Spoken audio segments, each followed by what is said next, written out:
Okay, so I'm going to talk about a couple of things regarding squats, and more importantly, something that people call butt wink.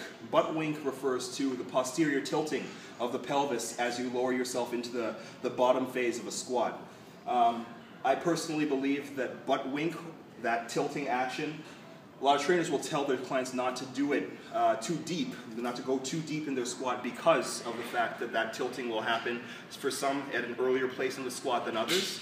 So it'll look something like this, you know, the shallow butt wink, maybe an early point in the squat above parallel, that little pelvic tuck begins to happen as they go down and their back goes into an undesirable position to bear load.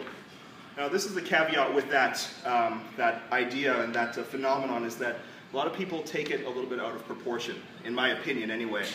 Butt wink, when the pelvis slips out of position, it has to go into flexion in order for it to be very dangerous. Because if you look at any Olympic lifter, or you look at any of the strongest athletes who go to full depth squats, their back will slip into a neutral spine position and not into a flexed spine position like this. It might be straight where the pelvis does have to tuck under, but it doesn't go all the way underneath where they're bearing load in a bad position like this with a round back.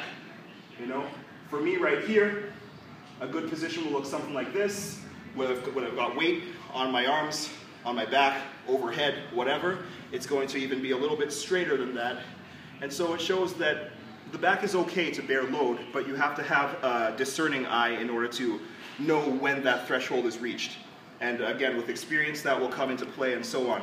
There are different ways to increase your range of motion and your mobility, if that is a restriction, of course. So if you go through hip mobility exercises, different kinds of dynamic exercise to help open up your hip capsule, and also if you assess your squat width with the feet, whether you are more conducive to a narrow squat to give you the best depth with a straight back, or a little bit of a wider stance with the toes out to give you the best depth with a straight back.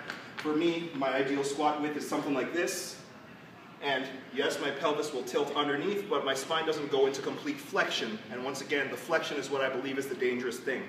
So when it comes to training clients and instructing my clients on how deep to go, I watch for that, and I try to just address any mobility restrictions that they might have.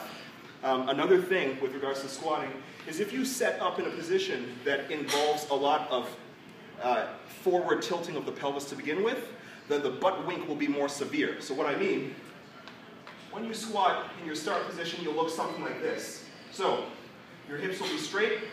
You'll be in a position like this. If you've got the bar on your back, you might be leaning forward slightly, something like that.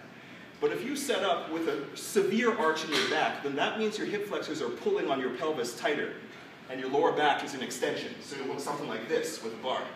As soon as I go into any sort of degrees of motion going downwards, that wink is going to happen a lot sooner because my hips are flexed. So right there, my pelvis is going to round underneath. And it's going to limit the depth at which I could reach with my squat.